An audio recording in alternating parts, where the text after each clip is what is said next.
Okay, hello, welcome, everybody. Appreciate you being here. And let's turn this on. Now we're live everywhere. I think we got it going on. Yeah, hello.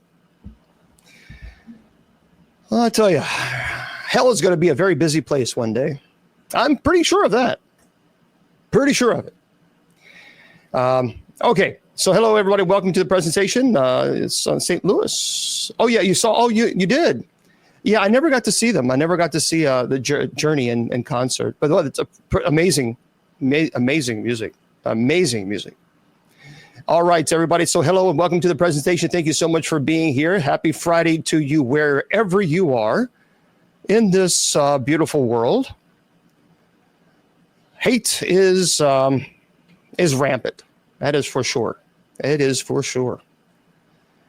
And it gets to a point where you get old. You get done. You're done with it. Fed up with it. Well, hello there, Ireland. Well, thank you very much. Thank you, Chris. Appreciate that. Tell a joke. Trolls will go to heaven. That's a good joke. I mean, it's a lie, but it is a good joke. All right. It is a good joke. I mean, right? Yeah, trolling is demonic. Plain and simple. Trolling is demonic, and there's a special place in hell for trolls. Because you cannot be a Christian and troll people. Doesn't exist. Doesn't exist. Can't. Because you have Christ in your heart, you wouldn't troll anybody else.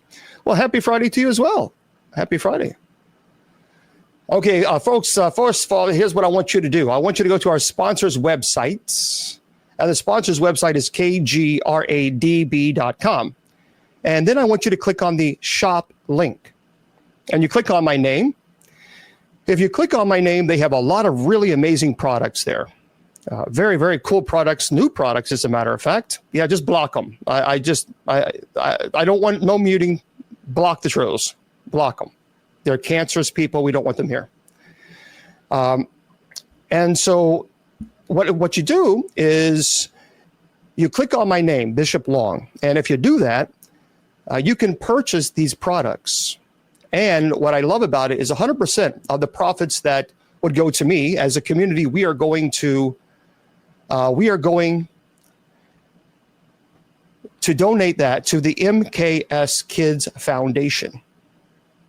And their MKS Kids Foundation, it is an orphanage that is in Africa.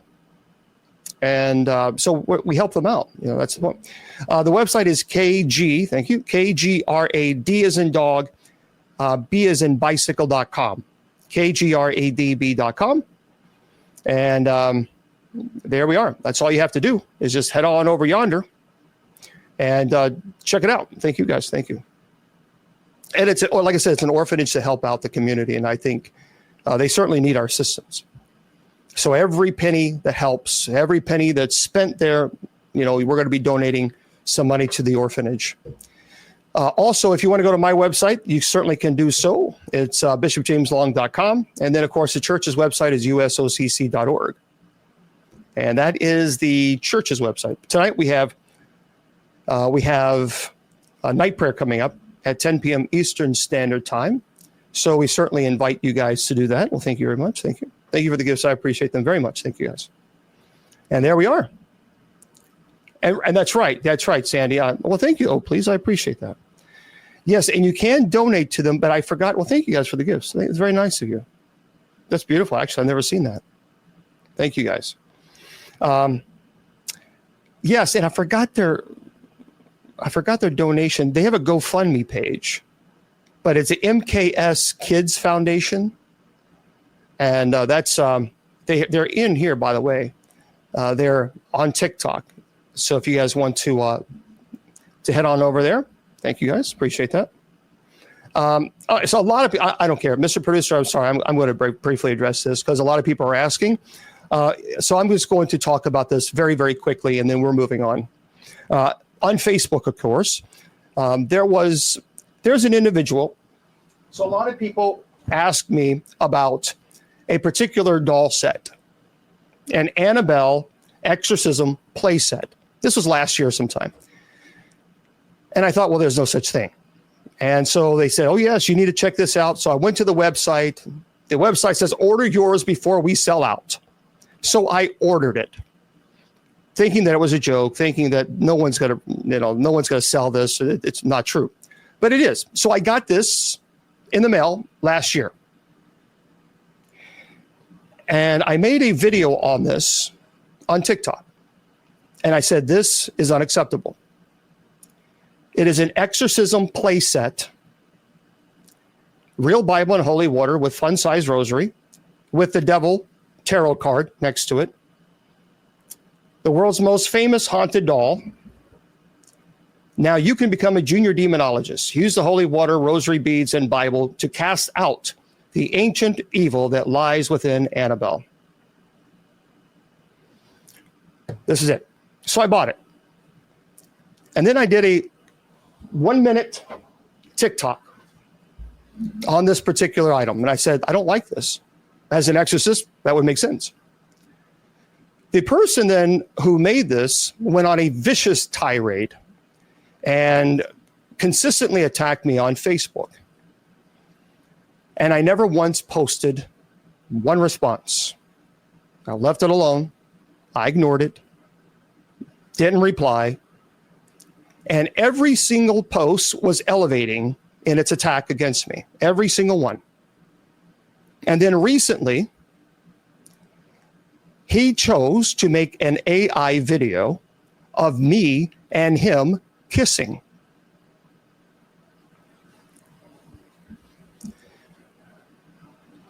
Enough was enough. Enough was enough. That's when I said, I'm done. You know, you don't have to like me as a person. But by God, I have every right to get an item that's being sold for kids age 4 and up. That's what it says. And as an exorcist, me saying this item shouldn't be sold. I disagree with this. That's what I said. And so he has made several posts on Facebook that has attacked me.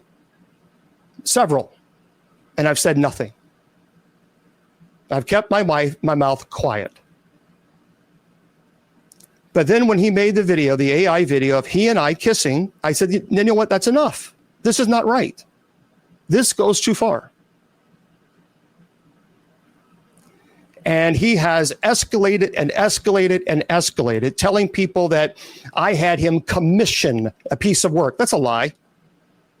His website said buy before they sell out. There was no commission. I didn't commission him to do artwork. I bought a product that he's selling online. And then I did a duet saying that I don't like the idea. It shouldn't have been done. That's it. No commission. No special commission that I had him do. That's a lie that he's spreading.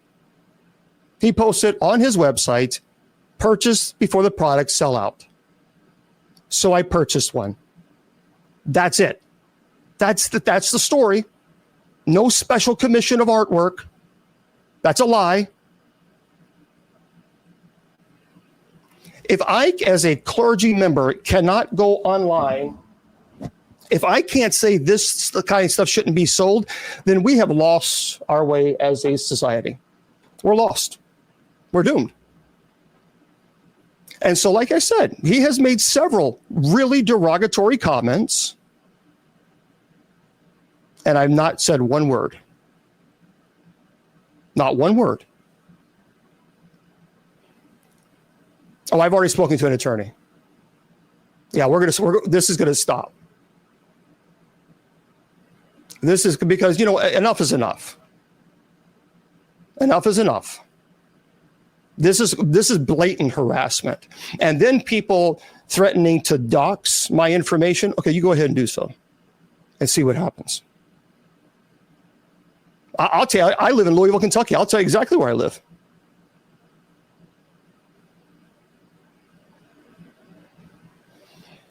So, yeah, that's slanderous at best. I mean, enough is enough. Enough is enough. So it's this type of crap that it's just like, okay, look. And then I did an online auction in 2007 Of course, he's using an auction in 2007 to attack me, of course. Everybody says, oh, Bishop Long, you should never charge for an exorcism. You should never charge to bless people's homes. Then who do you think pays for it? Santa Claus? Santa Claus doesn't write a check out saying, oh, here's a $50,000. Now you can go to all the people's homes. No, someone has to pay for that. That someone was me for 23 years. $15,000 on my credit card to help people for free. Never charging once, never once. So I did an auction online to raise money so that I can continue helping people for free. And then he's going to throw that in my face and try to discredit my ministry. Then I tell you what, this is what I'll do. I'll retire completely. And you put $15,000 on your credit card and you go to people's homes and bless their homes for free. But you won't do that, will you? Instead, you'll make public attacks against me, slanderous comments. This is your warning. You have crossed the line. I'm not giving you any other warnings. And I know damn well you're watching, and so are people who are, your little people who are threatening to dox me. Dox me. Find out. Enough is enough. This has gone too far, and I've had it. And I have every right to be angry. So don't sit there and tell me, oh, Bishop Long, you should just ignore them. You sit in this chair. I have. I've ignored them multiple times on multiple platforms, making multiple constant barrage of attacks, and kept my mouth shut until I saw the video of him and I that he made of us kissing. And if you think that's funny, you are so messed up in the head, I don't want anything to do with you. You're demonic. Go away. So yes, I have every right to say enough is enough. Stop the bullshit, stop the lying, stop the attacks. I've not attacked you once. Not one time. So for those of you that are enjoying this entertainment hour, this is not entertainment. This has caused my blood pressure to increase, my migraines to increase, my stress levels to increase to the point where I've had enough and I'm thinking about, I just had a conversation with Mr. Producer saying, you know what, I think I'm done with this shit. I'm done with this bullshit. I'm done with social media. I'm done. There is so much crap that a person can take that it gets to a point where like it's enough. I'm getting tired of the death threats. This stops now. 7 death threats today alone. 7.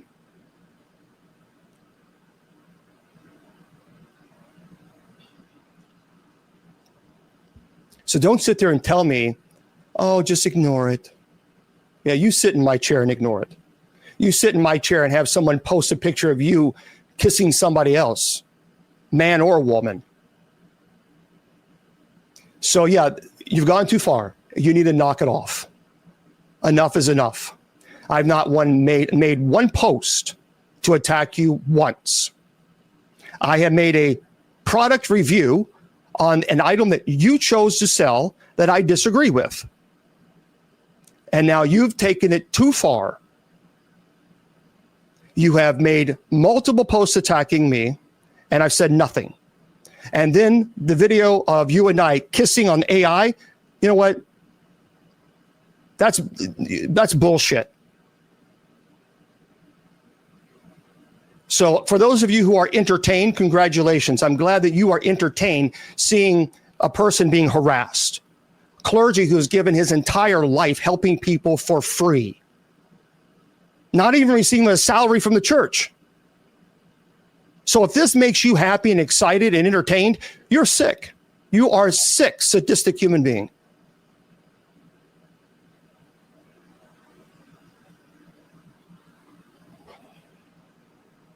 And already I see assholes being blocked. See, that's what I'm talking about. social media has become so demonic that I don't want any part. I don't want to do this anymore.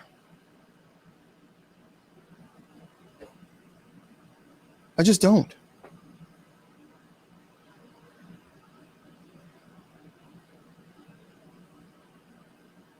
No.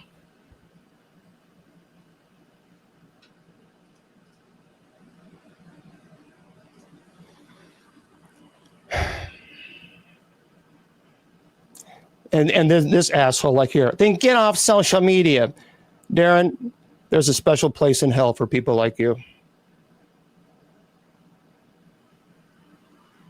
See what I mean? It never stops. Then why are you still doing it? Wow. You are so evil. Evil. Evil.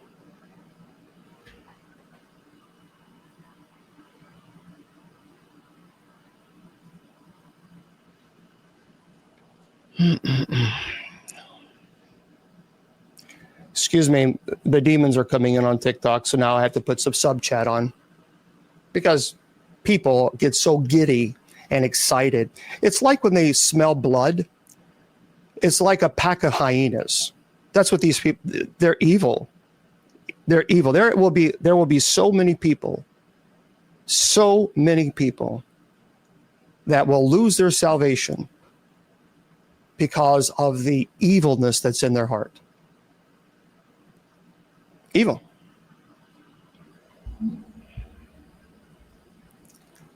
So anyway, that's what's been going on. That's what I've been dealing with. And I haven't talked about, I don't know, the death threats that I get every single day. Haven't talked about that. I've always shielded that from you guys and not discussed that. But now it's just getting to a point where it's like, okay, you know what? So I've talked to the local police here. They're going to find out if that ties in with what's going on with this nonsense, because enough is enough. And the thing is I even gave the guy a compliment. He's actually one hell of a good tattoo artist. He really is. As a matter of fact, if he hadn't attacked me, I probably would have gone to him for a tattoo.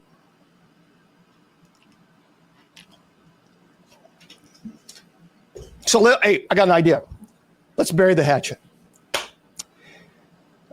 Contact me and let's get a tattoo and we'll film it. We'll film it. And this is how we just say enough is enough. Just as long as you don't, if you make a cross, if you put a cross up there, don't put an upside down cross. Right? There we go. Thank you, Monica. Thank you. So I think that's pretty good. And we can film it. Say, this is how peace is done. This is how peace is made right here. See that? And then we'll get a little cross tattoo. I don't know. You got to find some type of, I am a very, very, very forgiving person, but what you're not going to do is you're not going to tell everybody, oh yeah, he's playing the victim. And then you're the one that's constantly been attacking me on social media because I have all the screenshots of all the posts. And so, and I have not posted once in reply. So let's be fair about that. Yeah. Yeah. The Benedictine medal. Yeah. Benedictine medal. So anyway, just enough is enough. Just stop. Really, guys, you guys, the hate, I don't understand this hate. I don't get it. I don't care if you're an atheist. I don't care what faith you are or what faith you're not. The hate online is just, I've never seen it. I've never seen it this bad. I have never seen. Have you guys seen it? Is it just me? The amount of hate that is online. Yeah, I don't get it. Yeah, it's sad. I just miss the days where, people could, were just, you didn't have to agree with one another, but damn, this viciousness. Thank you, please. Thank you very much. Thank you. But all right. So I wanted to address that because people kept asking me about it, and I was slammed with questions on Messenger right when I was going live. So it's just enough is enough. I just made a duet. No, I don't support a junior demonologist kit. Why would I? And no, I haven't sold it. And no, I'm not going to throw it away.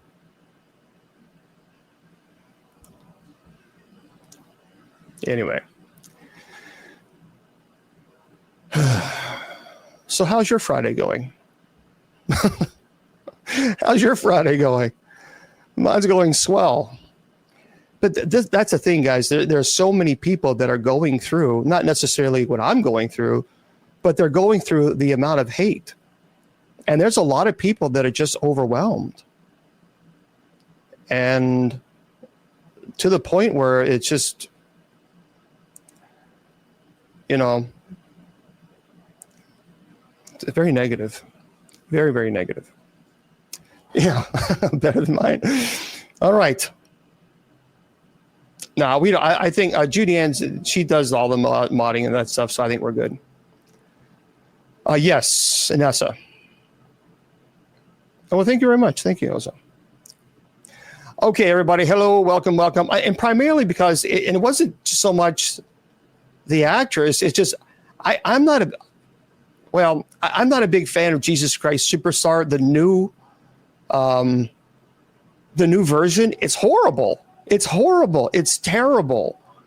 They modernized it, and it's just the Jesus Christ. It's horrible.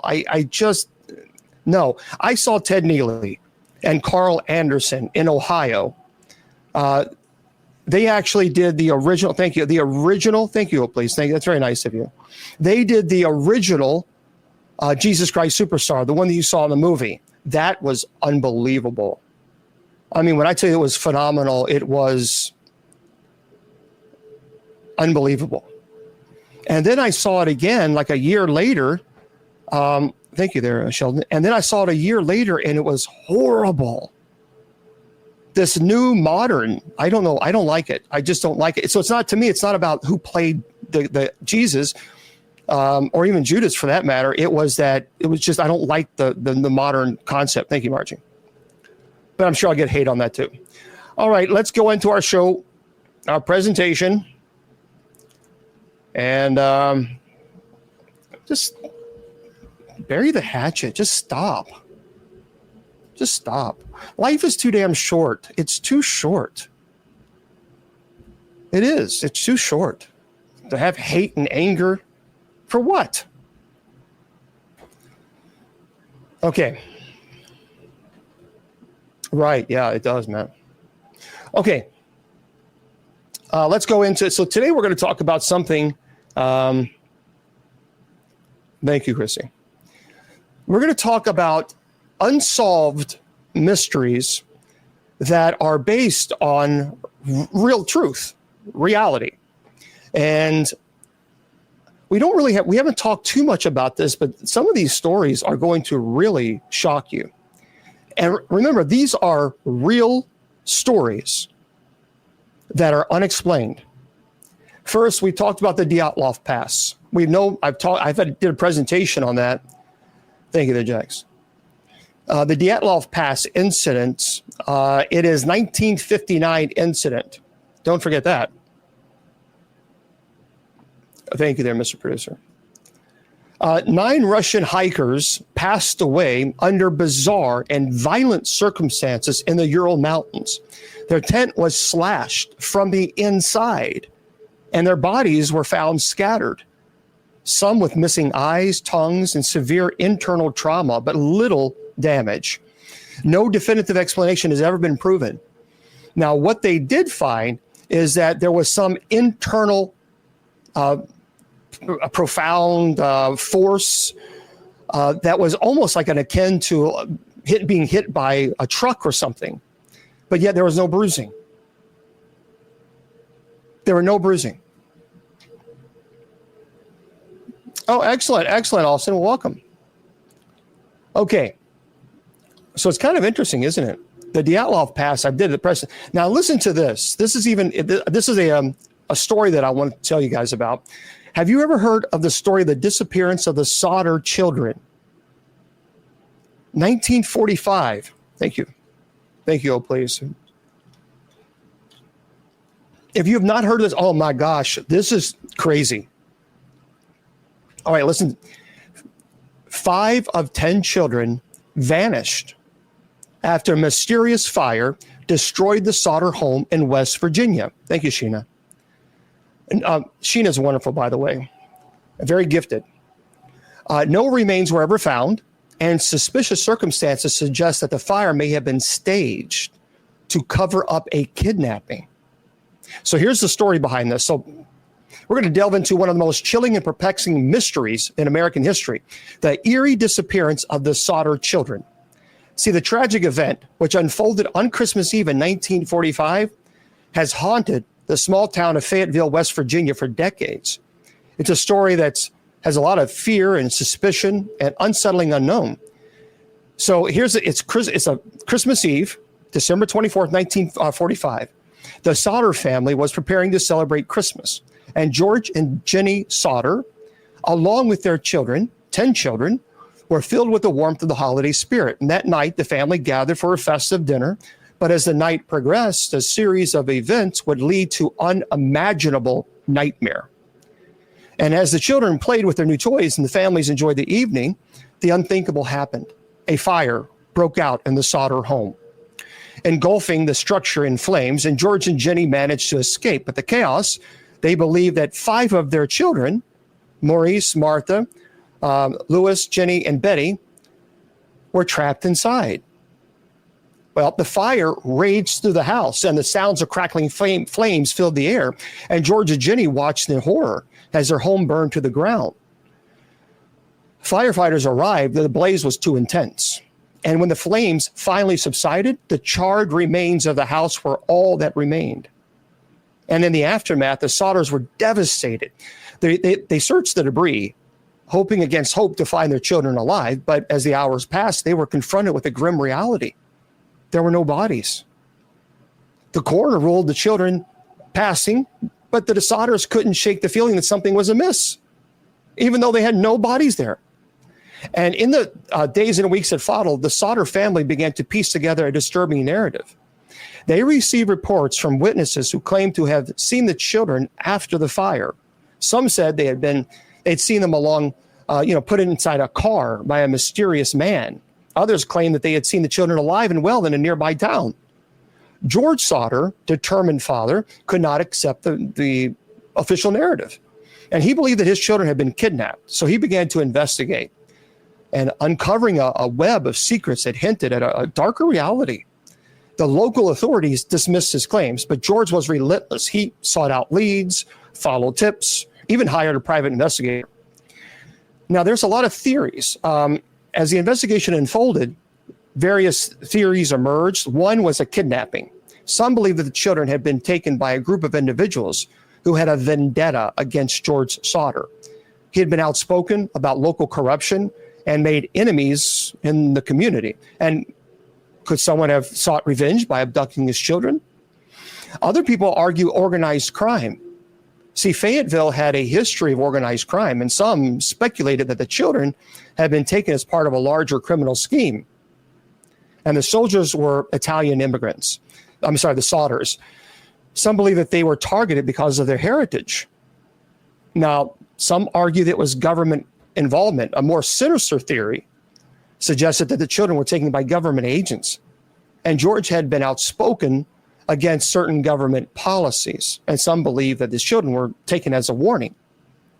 And then, of course, as time went on, the story took an almost like a mythical quality to it. Some locals began to talk about the possibility of supernatural involvement, suggesting that the children had been spirited away by forces beyond comprehension, by UFOs.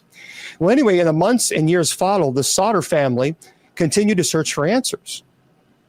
And they put up a billboard along Route 16 displaying photographs of their missing kids, offering a reward for the information. Now, of course, the billboard became a symbol of their unyielding hope. but it also drew the attention of the curious and morbidly fascinated. That's pretty bad.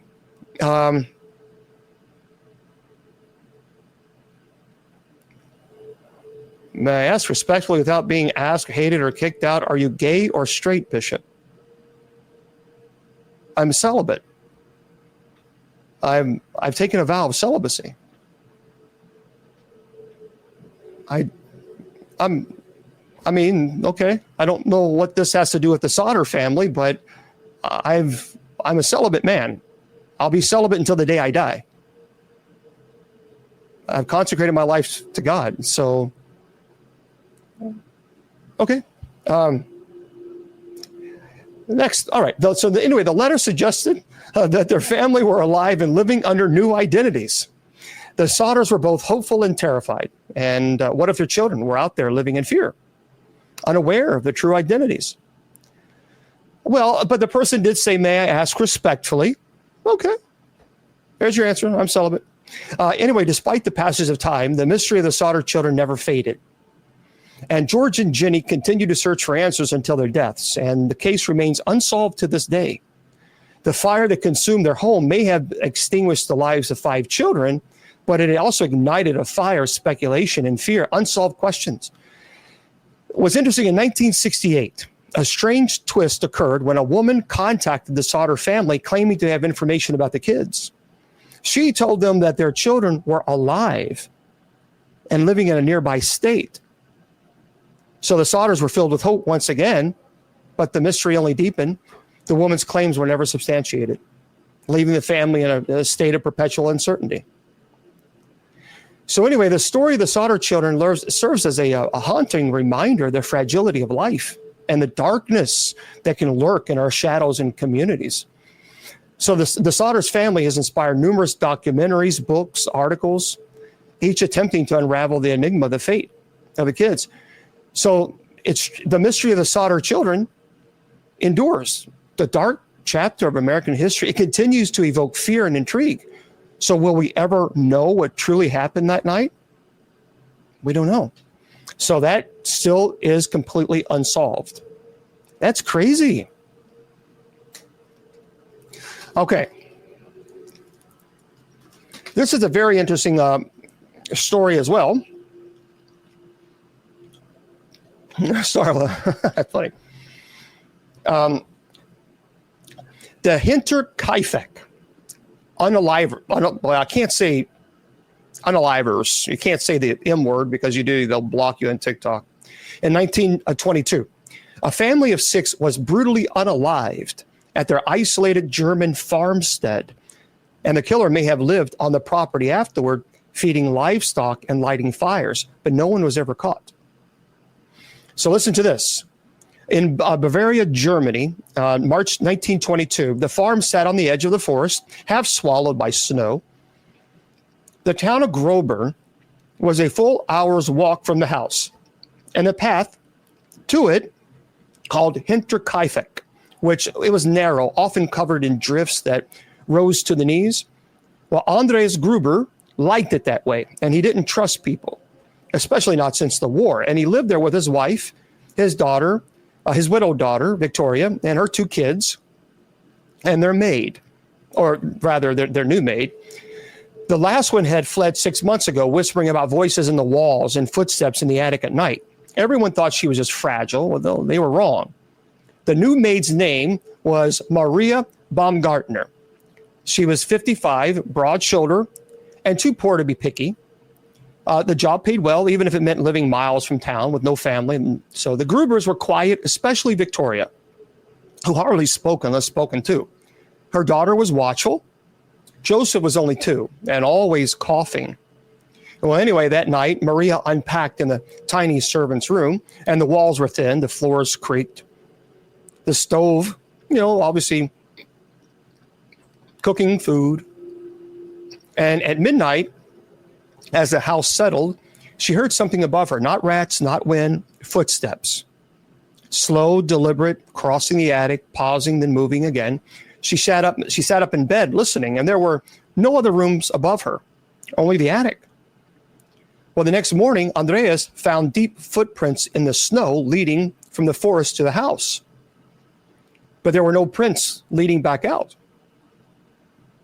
And he showed none. And he just stood there staring at them until the wind erased them. And inside the barn, hay had been disturbed. The tools weren't where he left them. And the lock on the shed had been broken and refastened. And he asked the others if they'd been out there. No one had. And he did. He didn't mention it. Thank you. Instead, he checked the attic himself. Nothing. Dust, rafters, old tools. But the air felt wrong, stale, like someone had been breathing in it all night. Well, that week, the family kept hearing things. Doors creaking open, a key missing from the ring by the cellar, footsteps in the hallways late at night. The dog barked at nothing. Cows refused to eat. And one evening, Victoria came into the kitchen pale and shaking. So there was someone in Joseph's room, she whispered. She walked in and seen a man standing by the crib. But when she turned on the light, no one was there. And the window was locked from the inside. So on March 31st, neighbors noticed that the family hadn't been to church. Thank you very much. And the mailman said the mail was piling up. And that day, a mechanic arrived at the farm to repair a machine. He knocked, nobody answered. But he heard the dog barking inside and livestock stirring in the barn. So he waited and waited, nobody came. And the next morning he returned with a neighbor, and what they found would haunt the village for decades. The barn, so the doors to the barn were closed, but they were unlocked. And inside, just beneath a loose pile of hay, they found Andreas Gruber. His skull had been split open, face caved in with what looked like a mattock. Beside him lay his wife. She was beaten so badly her bones showed through her skin. Victoria was next to her. Pretty terrible. And the last body was Kazila Jr. Her face frozen in tear. Her hair was pulled out in tufts, and her fingers still curled into the hay as she tried to crawl away. They had all been lured into the barn one by one. Someone had been waiting in the shadows. So Maria the maid was found in her bed. She was unalived in her sleep. And little Joseph was in his crib, unalived. He was covered with his mother's scarf, and the beds had been made afterward. Food had been eaten. The fireplace was still warm. Someone had lived in the house after the unaliving for days. So police found a strange attic entrance that no one had used in years. And in the dust were footprints, scattered hay, what looked like a nesting place, as if someone had been sleeping there watching and waiting. They found no fingerprints, no clear motive. Dozens of suspects were questioned over the years, including Victoria's rumored lover, a strange drifter. No one was ever arrested, and the farm was eventually demolished. But to this day, the mystery remains. Locals swear that the new forest path that runs near the old Hinterferric farm is cursed. And children disappear in those woods, dogs go missing. Sometimes people say when the snow falls just right, you can see the outline of an old house in the tree. And if you listen closely, they say you hear footsteps. Unsolved. The next one, this is a really strange story, true story. For those of you just tuning in, we're talking about, and by the way, to let you know how bad the trolling is on TikTok, we had over 500 people on TikTok. When we started, we're now down to 291. That's how bad the trolling is. They were just here to troll. Anyway, this next one, the Circleville letters. Now, this is between 1970s and 1990s. So residents of Circleville, Ohio, received threatening letters exposing personal secrets. One man was wrongfully imprisoned for the campaign, yet the letters continued. So the true identity of the writer remains unknown. This is a crazy story. It started with a letter. No return address, just the name, handwritten in thick block print, Mary Gillespie. So she almost didn't open it. The envelope felt wrong, too stiff, the ink smeared from pressure. She was just curious. And the mail came late that day. And by the time she tore it open, the sun was already slipping behind the farmland. So inside, the one sentence stood out, underlined 3 times. I know what you've been doing. Stay away from the school superintendent. So Mary froze. She read it again, then again. There was no name, no, just accusation. Only a handful of people that knew that she had been seeing Gordon Massey in secret. See, her husband, Ron, didn't know, not yet. So she tore up the letter, threw it in the trash. And that should have been the end of it. It was only the beginning. So over the next 2 weeks, letters came almost daily, different paper, same blocky handwriting, same strange phrases. I'm watching you. The children are not blind. You think no one knows? You're wrong. Now, Mary kept them hidden, burying them beneath laundry, locking them in her gloves, her car's glove box. And the writer never slipped up, never signed a name, never left a clue. She didn't tell Ron, her husband. She was too afraid of what it might mean for him and for her. But then he got one too. So Ron read the letter in silence. He didn't say much, just that someone was threatening them, watching the house, claiming Mary was having an affair. Mary denied it, and he believed her. Or maybe he didn't. Maybe something in him cracked that night. On August 19, 1977, Ron got a phone call. He grabbed his weapon and told his kids he was going out to confront the letter writer. He never came back. They found his truck crashed into a tree not far from town. He was unalived. The coroner said his blood alcohol level was 1.5. Yet everyone swore that Ron never drank a day in his life. And the gun, shouldn't have said, the pew-pew had been used once. But no one ever found the bullet or the person he was chasing. So after Ron's passing, the letters turned darker. And they weren't just sent to Mary anymore. They began arriving in other mailboxes, dozens of them. Yep, 1.5. Maybe even hundreds. The writer had opinions about everyone. They accused teachers of sleeping with students, police of covering up crimes, business owners of theft. He or she seemed to know everything. And the letters always included names, dates, and even physical descriptions of private encounters, that they were personal, cutting, and accurate.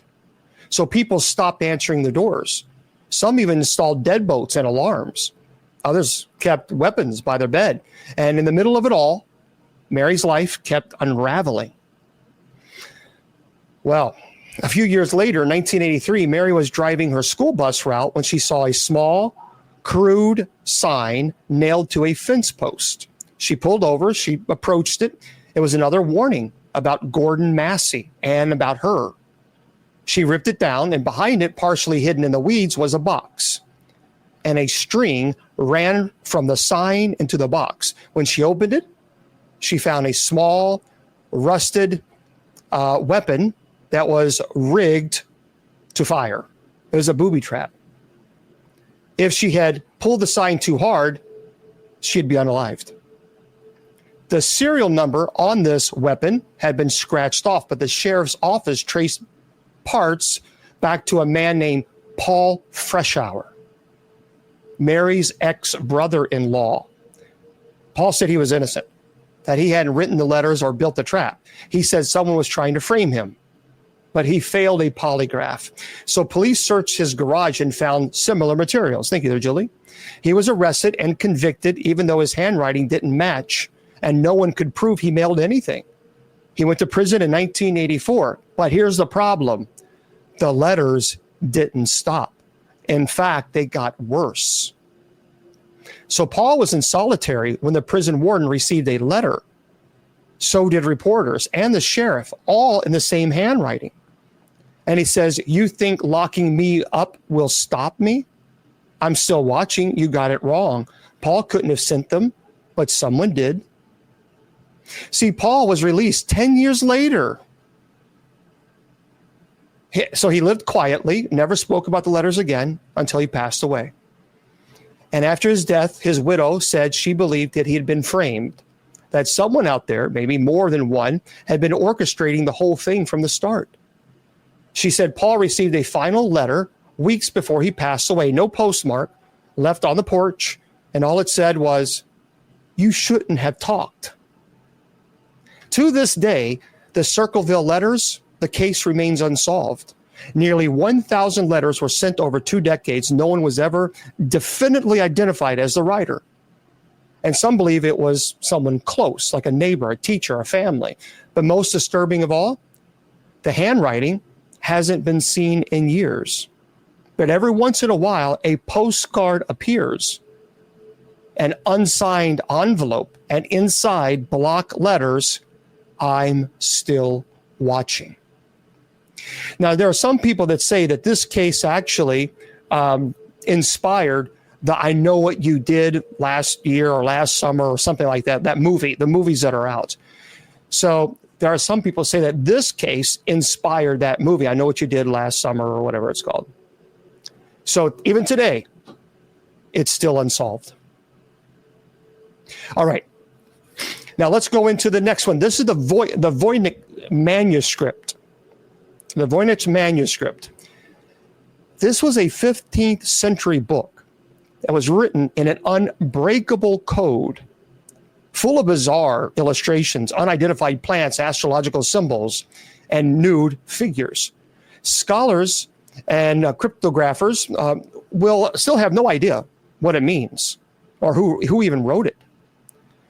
So here's the story behind this. It's a very interesting story. When Professor Miriam Voss first saw the Voynich manuscript, it was behind a glass case in Yale's rare book library.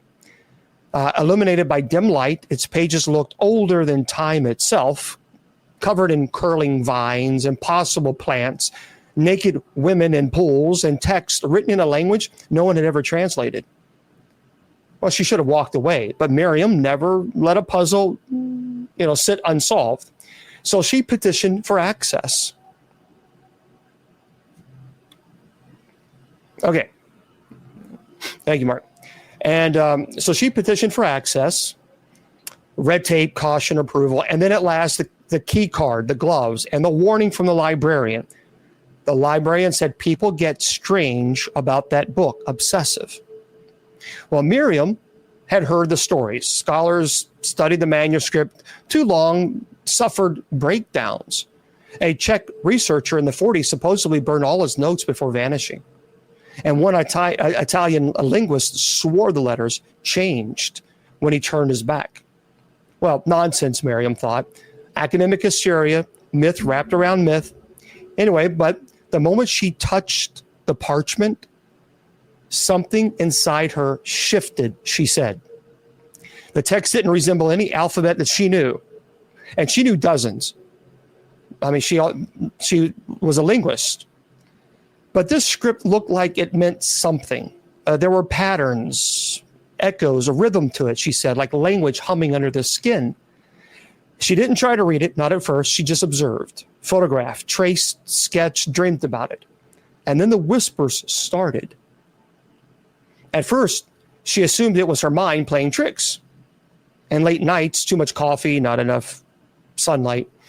But one night, while examining a page with a floating woman submerged in green liquid, she heard it clearly. Thank you very much, Toby. She says she heard a voice right behind her. Keep going. And she spun around. The library was empty. So in the weeks that followed, her dreams took on a new texture. She saw the woman from the manuscript crawling through tunnels of roots, their eyes stitched shut, their mouths moving silently. She began writing in her sleep. Her roommate found her one morning at the kitchen table, hunched over a notebook, scrawling page after page of the Voynich script. And Miriam didn't remember doing it. She couldn't translate what she had written, but she understood it in the same way that you understand the mood of a song sung in a foreign tongue. And the message was always the same: open the gate.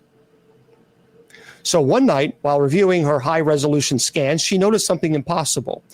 A plant on page 43 that had curled toward the left margin was now pointing to the right. And she pulled up the archived photo. She wasn't wrong. the image actually changed. And when she reported this to Yale's archivist, he looked pale, uncomfortable. And he said, "You're not the first one to say that." So the more the Miriam studied, the more the manuscript consumed her. It wasn't written in code. It was written in layers. Shapes shifted under certain angles, and glyphs, thank you very much. Glyphs resembled anatomical structures. The bathing women weren't bathing at all now. They were preparing. She didn't know what was going on. She began to feel something inside her like vines threading behind her ribs, she described it. She stopped eating, stopped sleeping. The book was always with her, physically or in mind. She said it called to her. Well, on the last night, she left her apartment without shoes. She walked to the university's archives. Her key card still worked. Inside, under the glow of fluorescent lights, she opened the glass case and removed the manuscript. It was warm to the touch, and she turned to page 102.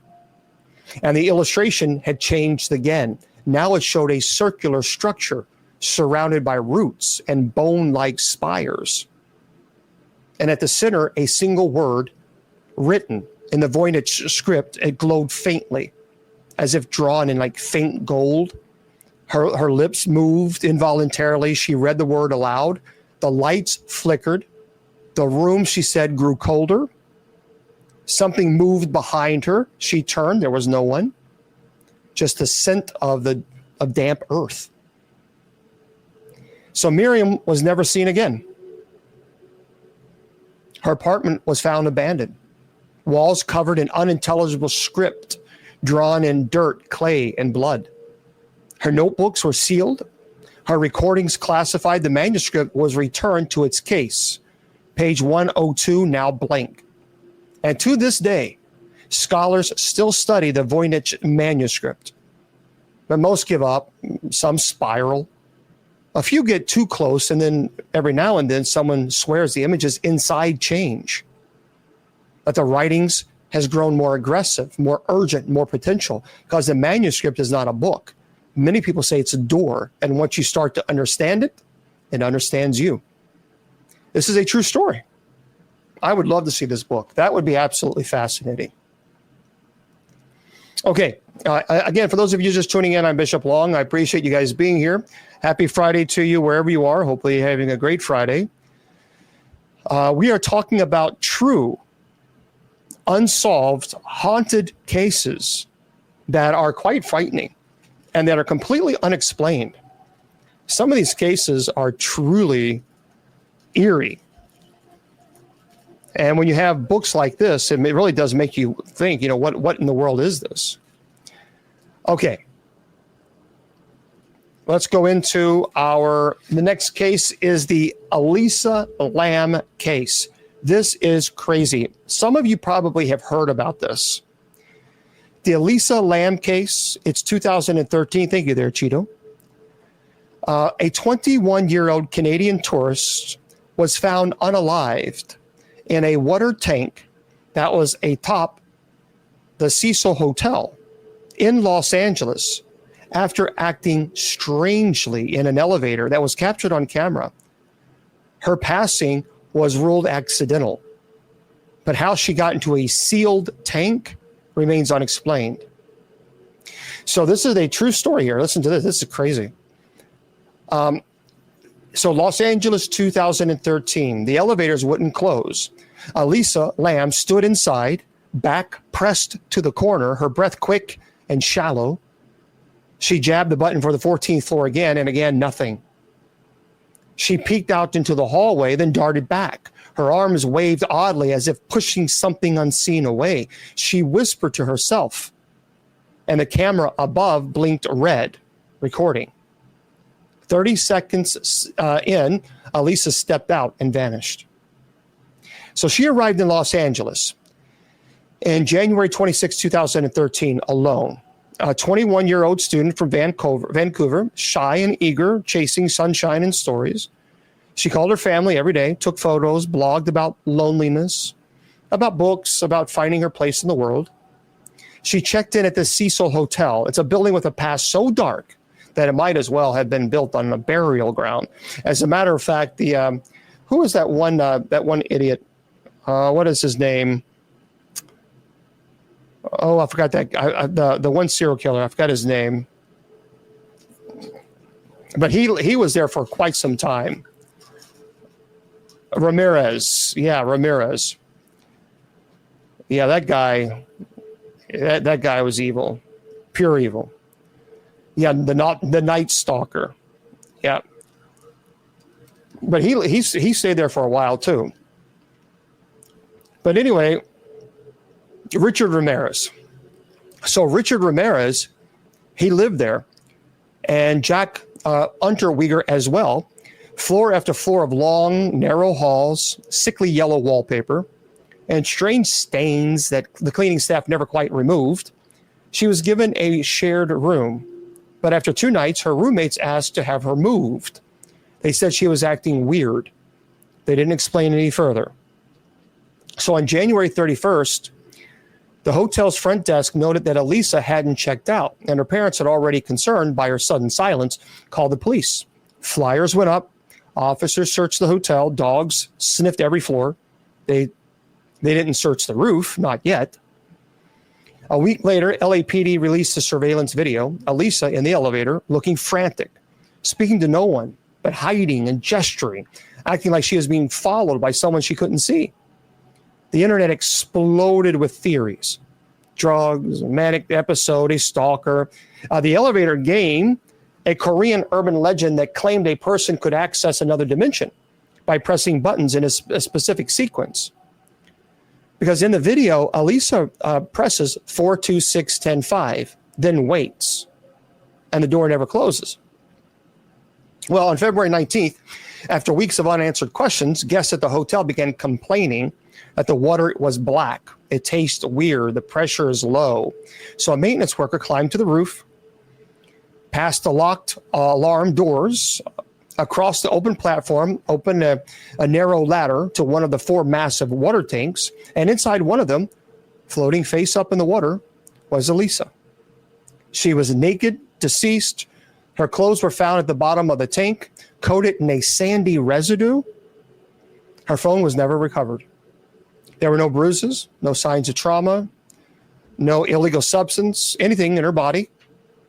The hatch was too heavy for one person to lift alone from the inside, and yet there she was. The roof door, here's what the hotel doesn't say. The roof door was alarmed. No alarm had gone off. There were no footprints around the tanks, no camera footage of Elisa climbing to the roof, and the lid to the tank had been found closed. Now, some say that they had seen her after January 31st, just a glimpse, a girl in red near the fire escape. But a knock on the door in the middle of the night, when they opened it, no one was there, and the elevator stopped randomly on the 14th floor for days after her body was found. Always empty. The Cecil, by the way, has since changed its name. The tank was drained, the floor repainted, but the room she stayed in, room 506, is never booked. Well, maybe I should do that. I'm going to Los Angeles. Guests sometimes complain of the water again in the elevator. Still sticks, still pauses for just a second too long, as if waiting for someone to step inside. Yeah, I'm going to be going to the Los Angeles here next month. So anyway, they say that if you press 4, 2, 6, 10, and then 5, the doors won't close. And if you listen closely, they say you'll hear the sound of water dripping from the ceiling above. That is, there's a documentary on Netflix. I'm going to have to watch that. Okay. Yeah, I'm going to have to watch that. So here's another very, very strange case, guys. Again, we're just having fun talking about these unsolved, scary cases. The Tamim Shud case, 1948.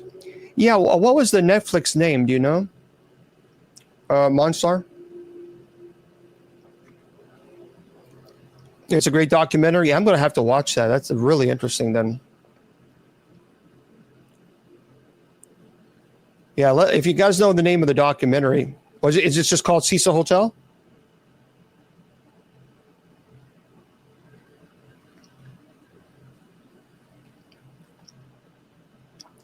Dark Water is a movie. Oh, thank you there. I certainly will. Hold on one second. We're going to try to find the name of this movie, of this documentary, because I'm definitely going to watch that tonight. So if you guys know the name of that documentary on Netflix, so just bear with me. Oh, it's called the Elisa Lam documentary, guys. That's what it's called. So let me screenshot this. Okay.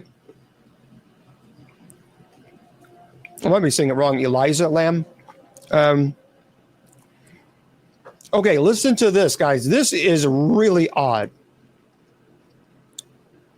The Tamim Shud case, 1948. Yeah, Lam, Lam. Yeah, it's Eliza, Eliza, I should say. I think it's Eliza Lam, Lam. Lam. Okay, let's talk about this, guy. This is a crazy story. The Tamim Shud case. A well-dressed, unidentified man was found deceased on an Australian beach with a scrap of paper reading Tamim Shud, meaning ended or finished, in his pocket. A hidden code and a copy of an obscure book that's deep in the mystery. So this is Adelaide, South Australia. The man washed up on Somerton Beach just before dawn. He was dressed in neatly pressed suit, shoes polished, hair combed, no ID, no wallet, not a single label in his clothing. His hands show no signs of labor, his body completely intact, except, of course, for the fact that he was deceased. Well, he had a rolled up cigarette rested behind his ear. Another unlit one sat on the collarbone as if dropped mid-smoke. The tide hadn't touched him. So here's the autopsy. Dr. John Barkley had seen many strange things, war wounds, drownings, unalives, but this one was different. No obvious cause of death, he said, pulling off his gloves. The man's heart was fine, brain fine, stomach contained the remains of pastry and a strange bitter substance that couldn't be identified.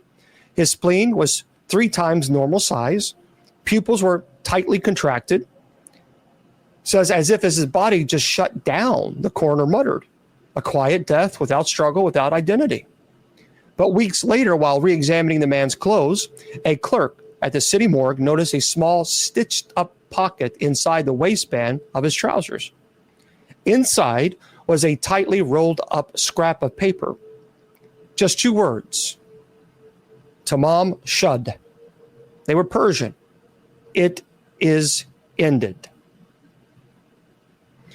Well, a local man stepped forward days later, and he had found something odd in the back seat of his car, parked near the beach of the night of his passing. It was a copy of a book called the Rabiat of Omar Khayyam, an 11th century book of poems about fate, mortality, and the fleeting nature of life. And in the book, the back of the book was a page that was torn out with the words Tamam Shud. And inside the rear cover was a handwritten code. 5 lines of strange letters, some crossed out, a cipher that no one could crack, and a phone number. The number belonged to a young nurse living near the beach. When police visited her, she paled at the sight of the dead man's bust. I don't know him, she said, but her hands trembled. And later her daughter would say her mother nearly fainted when she saw the image in a newspaper. She never spoke about it again. The book itself was passed between departments, then it vanished. It was never officially logged into evidence, but years later, a retired officer swore he kept it in his home for a while and said he couldn't sleep while it was there. Said he heard whispering in the night just beyond the edges of sound, and he burned it in the backyard. The next morning, his dog was found drowned in the garden pond. Now, here's some theories. Some say he was a spy, and the code was a message, that the nurse was part of something that she couldn't escape. Others whisper that the book itself was never just poetry, that it was a key, it was a summoning text disguised as a verse. that Omar Khayyam didn't write it alone, and those who try to decode it now really understand it don't live long. Well, in 2022, the man's body was exhumed, and DNA tests were run. Names were suggested, but nothing stuck. He's still just the Somerton man, still a man with no identity, still a man who arrived from nowhere, said nothing, left behind a single final message. Tamam shud. It is ended. But some things don't end. Not really. Not when they're written in ink. It doesn't fade. They don't know who he is. No DNA, no nothing. That is insane. The next case that we're going to talk about is the lead mask case. There were two Brazilian men that were found unalived on a hillside wearing lead eye masks and raincoats. Nearby were cryptic notes mentioning a capsule and protection metals. No cause of death was ever determined. This is one of the most perplexing and eerie mysteries in Brazilian history, the lead mask case. The chilling tale, it was shrouded in secrecy and unanswered questions, involved the bizarre deaths of two men found on a remote hill in Brazil. And it continues to haunt those who even explore it. So on August 17, 1966, the bodies of two men were discovered on a hill known as Morro do Ventum and located near the town of Niterói, Brazil. And the men were identified as Manuel Pereira de la Cruz, 32-year-old electronic technician, and Miguel Jose Viana, it's a 34-year-old civil servant. They had been missing for several days, and their disappearance had raised concerns among their families and friends. Well, the scene that greeted the authorities was nothing short of macabre. See, the bodies were found lying side by side, dressed in formal attire, with lead masks covering their eyes.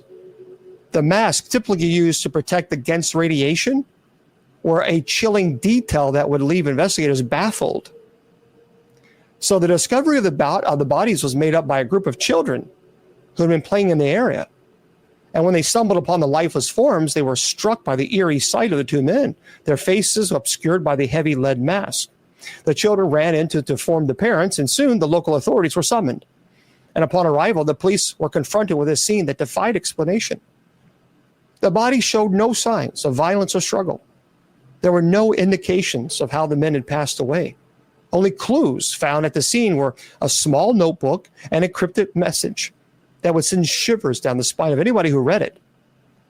So the notebook contained a series of notes that hinted at a mysterious meeting planned by the two men. The notes mentioned a scientific experiment and references to spiritual nature. And they also included a series of strange symbols and drawings that seemed to suggest a connection to the occult or extraterrestrial phenomena. And one of the most chilling aspects of the notes was a reference to the operation and the lead mask. It appeared that the men had planned to conduct some sort of experiment involving the use of the mask, but the details were vague and left investigators with more questions than answers. There's a lot of theories. Some speculated that the men were involved in a secretive cult or an occult group that performed rituals involving lead masks. The idea of a sinister ritual, gone wrong sent chills to the community. Others say it's extraterrestrial, that the men encounter extraterrestrial beings during their experiment. The lead masks were thought to be means of protection against some form of radiation or energy emitted by UFOs. This theory fueled fears of alien abduction. And a more tragic theory posited that the two men had entered into an unaliving pact, believing that they could transcend to another plane of existence, and the lead mask could have been intended to shield them during their final moments. The theory was particularly disturbing and raised questions about their mental state.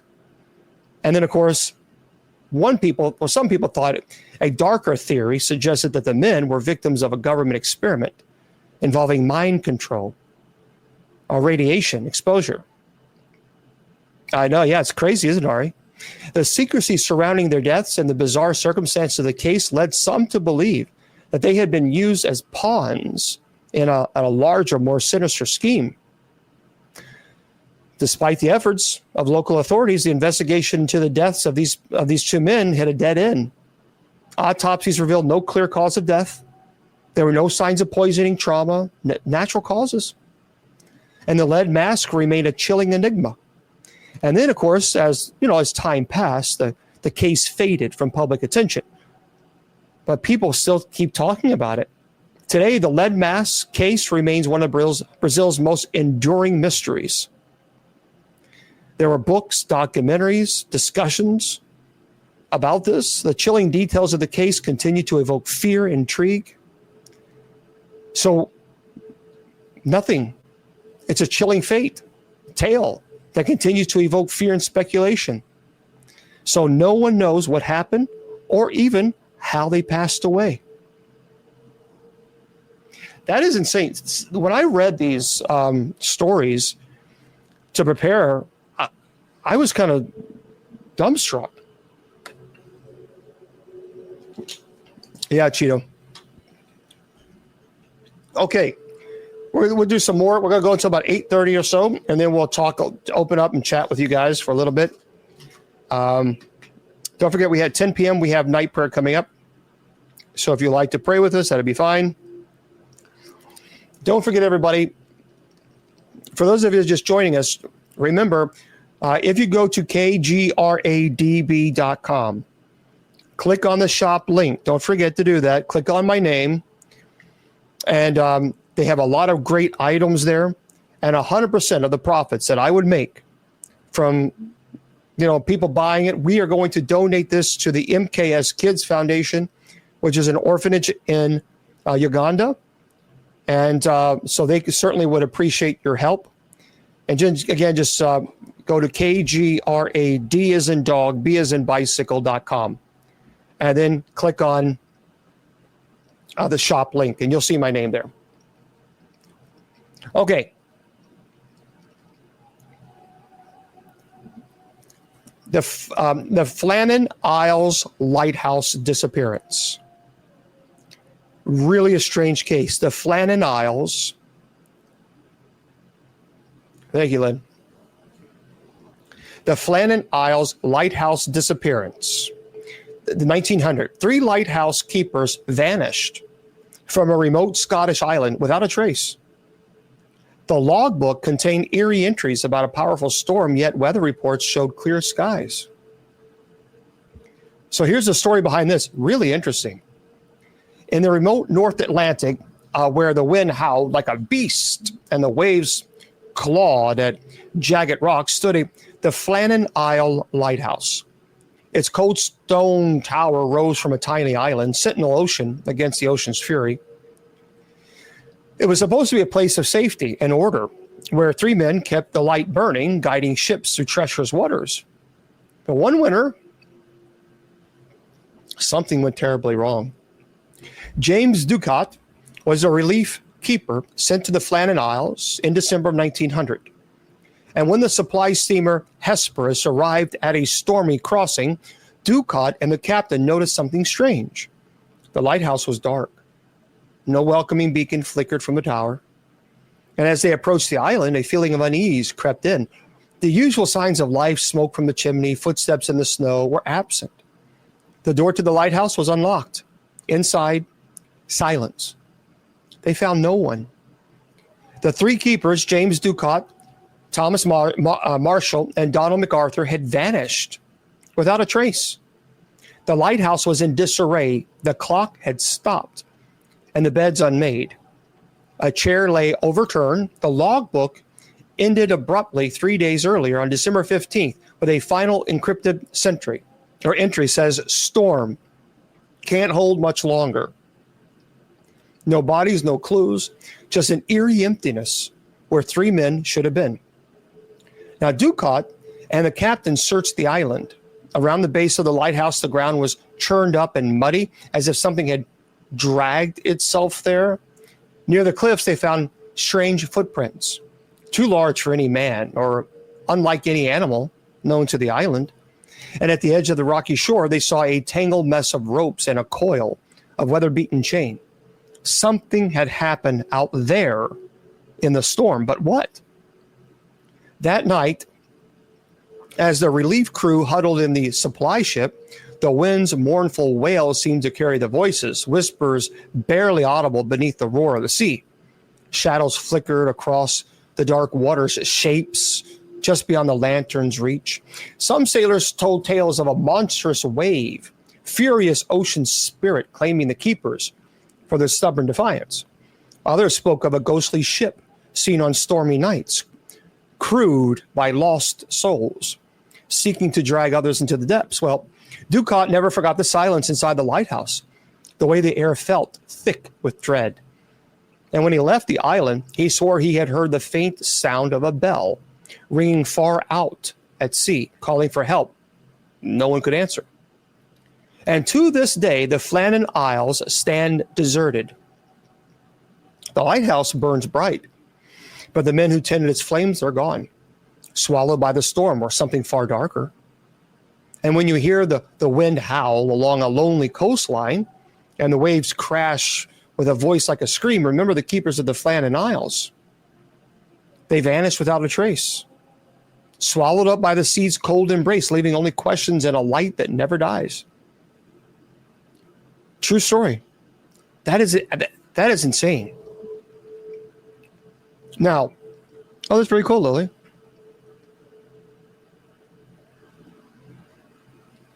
Okay. Mr. Producer would like this one. And for those of you who like UFOs and alien life, 1977, something very, very special happened. The WOW signal. All right, the WOW signal. Listen to this one. A brief, strong radio signal from space was detected by astronomers in Ohio. It lasted 72 seconds and seemed to come from deep space. No one has been able to replicate it or explain it. So here's the story. In the winter of 1977, a small radio telescope nestled in the fields of Ohio caught something strange. A sharp, powerful burst of radio waves from deep space. Scientists call it the WOW signal, a mysterious message from beyond our solar system. For Dr. Alan Reeves, the lead astronomer, it was more than just a blip on a screen. It was proof that we were not alone. Now, this is really it. This is it's just interesting here. But soon it became clear that the discovery would cost more than he ever imagined. Alan worked late that night, staring at the glowing printout of the signal's pattern. It lasted 72 seconds, long enough to catch his full attention, but then vanished as quickly as it appeared. The coordinates pointed to a distant star cluster, too far for any human-made transmission. So as Alan pondered the signal's meaning, a creeping unease settled over him. He felt like he was being watched. Days passed, but the signal never returned.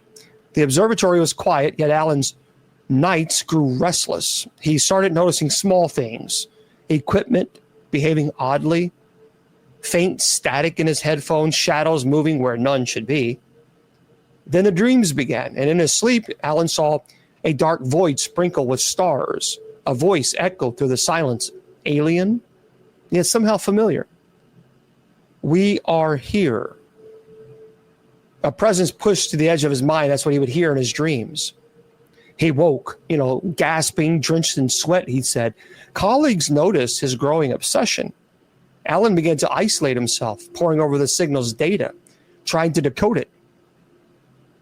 His notes became erratic, filled with strange symbols and warnings, and one night, while analyzing a faint repetition buried in the static, Alan received another transmission, this time clearer but disturbing. The message was not a greeting. It was a warning. And it said, do not listen. Alan's radio crackled violently and voices speaking in tongues beyond comprehension. His equipment sparked and died. And outside, the night sky shimmered unnaturally. Stars blinking out one by one. Something was coming, he believed. The next morning, the observatory was abandoned. Alan was gone. His desk was covered in frantic scribbles. They hear me. They are near. Do not answer.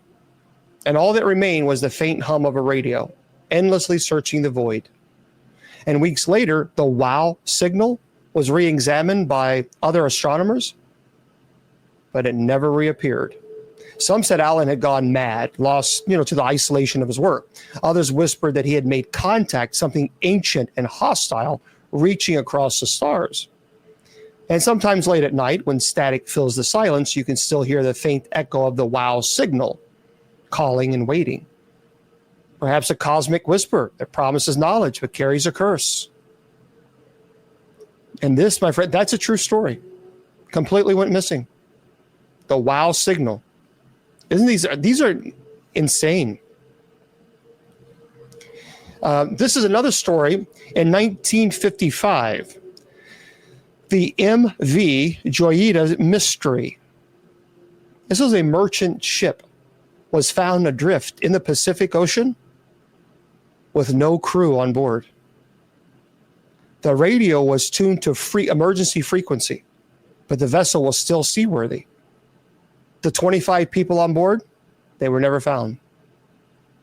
So the MV Joyita was supposed to be a routine voyage, sturdy merchant vessel, 69 feet long, built to weather the Pacific's unpredictable moods. Well, on October 3rd, 1955, she left Samoa, bound for the Tokelau Islands, carrying a cargo of medical supplies, radios, a handful of passengers and a crew. But the ship never reached her destination. So weeks later, a search party found the Joyita drifting 600 miles off course. The ship was battered and listing heavily. Now, its radio, certainly it smashed. Lifeboats missing, no one on board. The cabins were locked from the inside. The navigation log stopped abruptly and the engine was dead. The strange part, the ship's suppliers were untouched. No sign of struggle, no bodies, no explanation. Lieutenant George Harris was one of the first on the scene, and the moment he stepped on board, a chill ran down his spine. The air was thick with the stench of salt and something else, something faint like a metallic. Yet there was no blood, no sign of fire or fight, just an eerie stillness. The radio room was chaos of broken equipment. Well, thank you there, Sean. The receiver crackled intermittently, emitting bursts of static that sounded almost like whispers. And Harris felt as if the ship itself was trying to speak, warning him to stay away. So he searched the cabins, and one door was locked tight.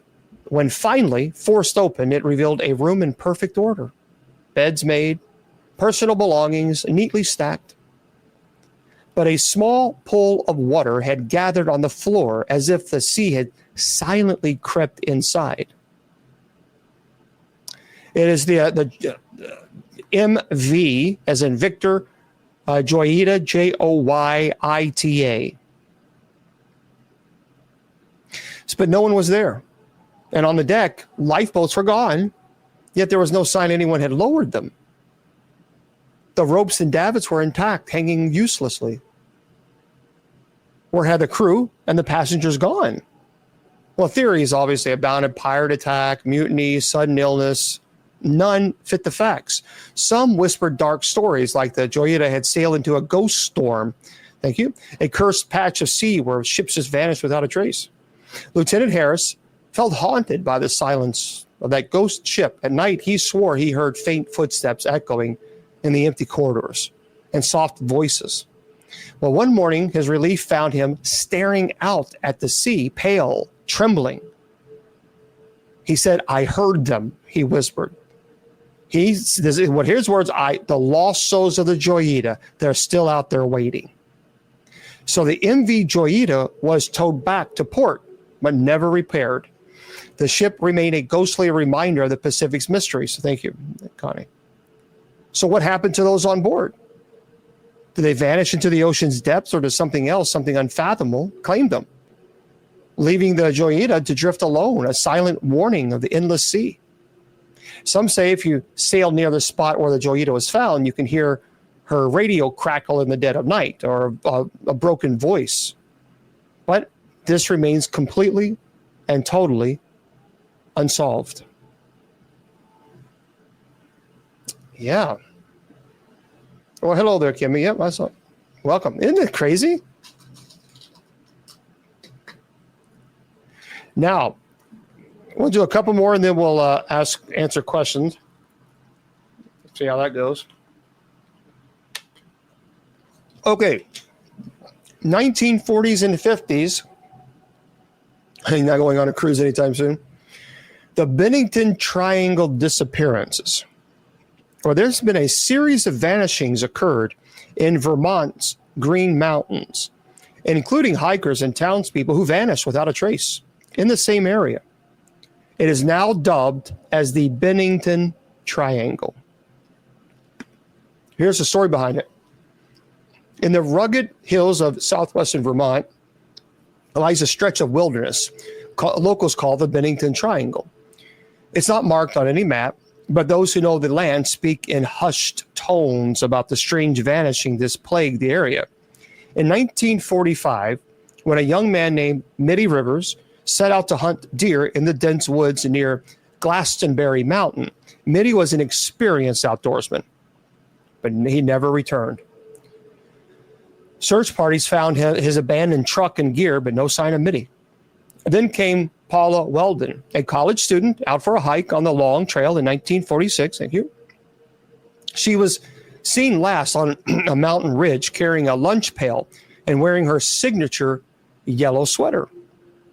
When she didn't return, rescue teams scoured the forest for weeks. Paula had vanished without a trace. The disappearances continued over years, and James E. Tedford in 1949 and Paul Jepson in 1950 each vanished in the same region, leaving only mystery behind. And Tom Whitaker, a local wildlife officer, had heard the stories growing up and never believed them until the night he went missing. Thank you, Michelle. Thank you, guys. So it was early October.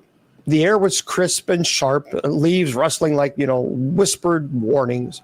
And Tom had been tracking a poacher in the Bennington Triangle when his radio went silent. Days later, his patrol truck was found on the edge of the forest, engine running but empty. No footprints led away from the vehicle, no signs of a struggle. Inside the truck was a journal, Tom's last words, scrawled in desperation. And it said, "They watch from the trees, not animals, not men, shadows with eyes that burn like fire. They whisper my name. I can't escape. If you find this, stay away. Stay out of the Bennington Triangle."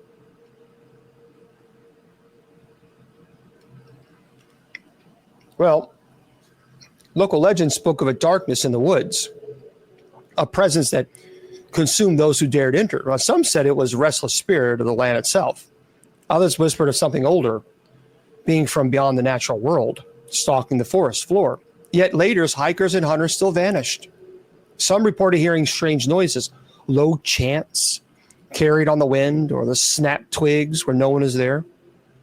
One man described a pair of glowing eyes watching him from the thicket, freezing him in place until he fled.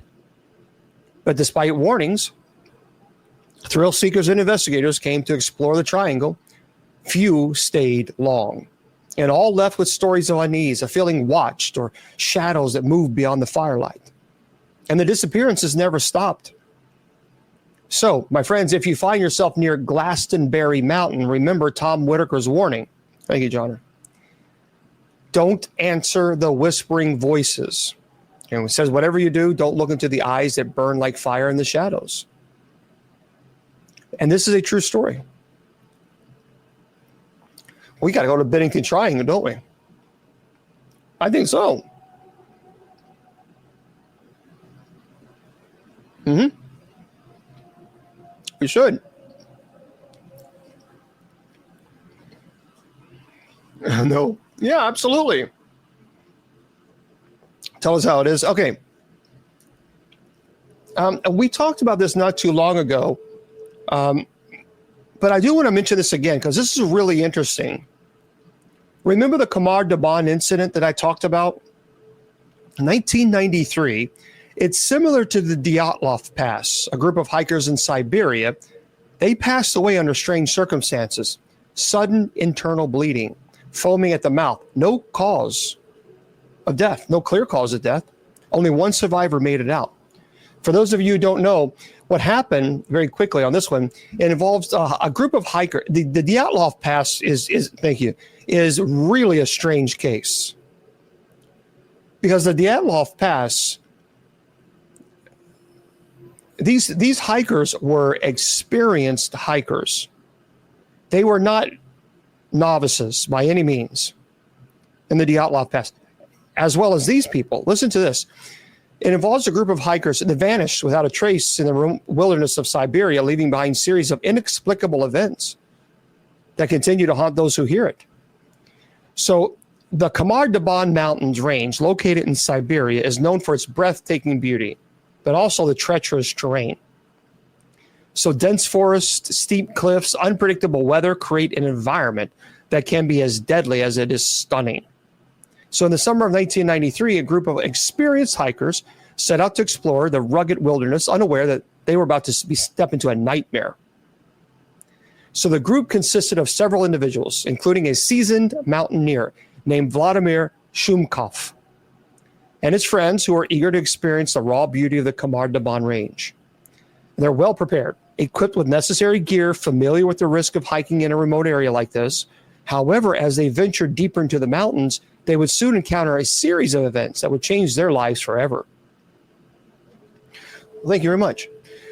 So on July 6, 1993, the group began their hike, excited to explore the breathtaking landscapes. And they planned to camp for several days, enjoying the tranquility of nature and the thrill of adventure. But as days passed, their excitement turned to dread. When the group failed to return on schedule, their families grew increasingly concerned. And they reported their disappearance to the authorities, and a search and rescue operation was launched. What followed was a chilling and perplexing series of events that will leave investigators baffled. So as search teams scoured the Qamar Daban Mountains, they faced numerous challenges. The dense forest, rugged terrain made it difficult to locate the missing hikers. Well, days turned into weeks and hope began to wane, and yet the search continued, driven by the determination to uncover the truth. So during the search, rescuers stumbled upon a series of disturbing clues. They found abandoned equipment, personal belongings, even remnants of a fire. But most unsettling of all were the eerie signs that something had gone horribly wrong. So witnesses report hearing strange noises in the area, unexplained sounds that echoed through the mountains that night. And some claim to have seen shadowy figures moving among the trees, while others spoke of a pervasive sense of dread that hung in the air. The atmosphere was thick, was an unsettling energy, people said. Well, weeks later, after an exhaustive search, the bodies of several hikers were finally discovered. And their conditions in which they were found were horrifying. The bodies exhibited signs of extreme trauma, some showing signs of injuries that could not be easily explained. It was as if they had encountered a force far beyond what any human could withstand. And the most chilling aspect of the discovery was the state of their bodies. They were found in a state of disarray, scattered across the mountainside. Some were partially buried under rocks, while others were positioned in unnatural poses, as if they'd been placed there intentionally. The sheer brutality, thank you there, Dr. James, the sheer brutality of the scene sent shockwaves to the search teams and investigators. Well, there's a lot of theories, so let's talk about the theories. One of the initial theories suggested that the hikers had fallen victim to a wild animal attack. However, the nature of the injuries, the lack of evidence of a struggle, led many to dismiss the theory as insufficient to explain the horrors that had unfolded. Another theory posited that the hikers had encountered a hostile group or individuals in the wilderness. The idea of a person, a horrible person lurking in the remote mountains, sent chills to the community. Another, as the details of the incident became public, some began to speculate about the possibility of supernatural involvement. strange noises, shadowy figures. The overall sense of dread led some to believe that the hikers had encountered something otherworldly. And then, of course, a more sinister theory suggested that the hikers had stumbled upon a secret government experiment or military activity. But the idea of a cover-up involving clandestine operations in the remote wilderness raised unsettling questions about what happened. Well, despite extensive investigations, the true nature of the Qamar Daban incident remains a mystery today. The case has inspired numerous documentaries, articles, discussions. The chilling details of the incident continues to evoke fear and intrigue, leaving many people to wonder what really happened to the hikers.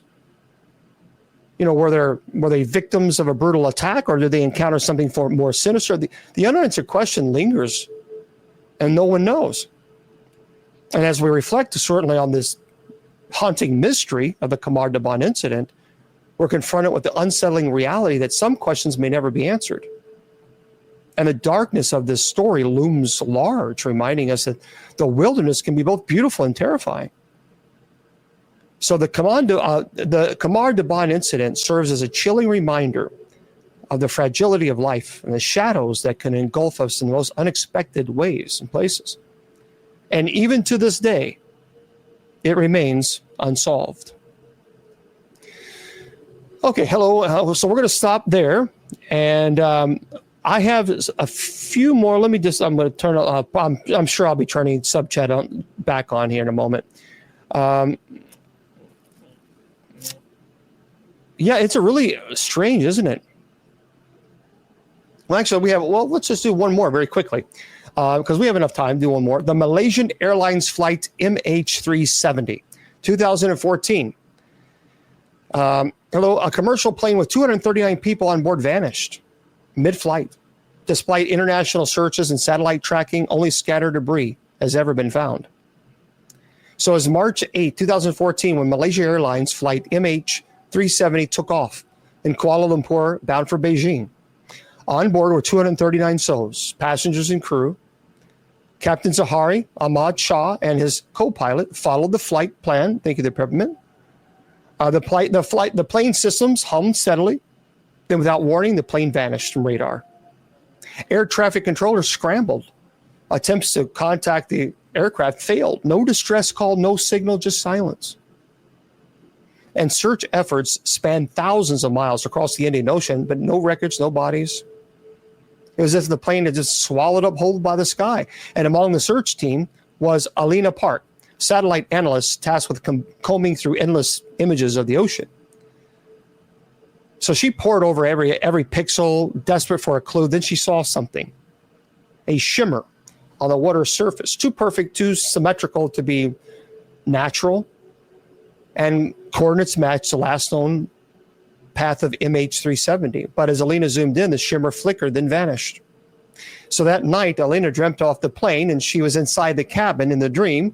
The hum of the engines echoing in her ears, the passengers sat silently, faces pale and blank, her eyes wide with fear. Outside the windows, the sky stretched endlessly, she said, in an impossible black void with the stars that flickered. And suddenly the plane lurched violently, and the lights flickered, and a cold wind swept through the cabin, she said. A voice whispered in a language Alina couldn't understand, low and guttural. Anyway, she woke, obviously, with heart pounding, and on her desk was a photo that she hadn't seen before, a grainy image of a strange, pulsating light beneath the ocean's surface. And as the days passed, strange reports emerged from the search teams. Radios picked up faint static voices, instruments malfunctioned inexplicably. Some sailors spoke of ghostly figures. Well, Elena's colleagues grew uneasy. Some refused to even return to the research zone. Then Elena started hearing the voice herself, she said. At first, just whispers over the phone or in her headphones. Soon, it was inside her mind. And she uncovered a theory that the plane had entered a rift, a tear between realities, swallowed by something older than time. The passengers weren't deceased, but trapped in liminal space between worlds. Well, Alina's obsessive grew, and one night, alone in the control room, she saw the shimmering again. And this time, formed into a doorway. a swirling vortex, basically, in the ocean. And drawn by a force beyond reason, she reached out, and the world twisted, colors bled, and she was pulled beneath the waves. She had a terrible dream. No trace of MH370 was really ever found. No one knows what happened to the passengers and crew. Now, they've recently recovered something, but they have no idea why. They never reported it. There was no ping on the satellite. Some say when the ocean is calm, the night is clear, you can hear the faint hum of a plane's engine far out at sea. But ultimately, we don't know. Even to this day, we don't know what happened to MH, to that flight. No clue. Obviously, it went down because they did find parts of it, thank you there, but we simply don't know why they did not respond to an emergency. What happened? Don't know. Yeah, no bodies. Of course, the Indian Ocean is huge. It is huge. But the fact that there was no satellite ping is very strange. And that they said nothing.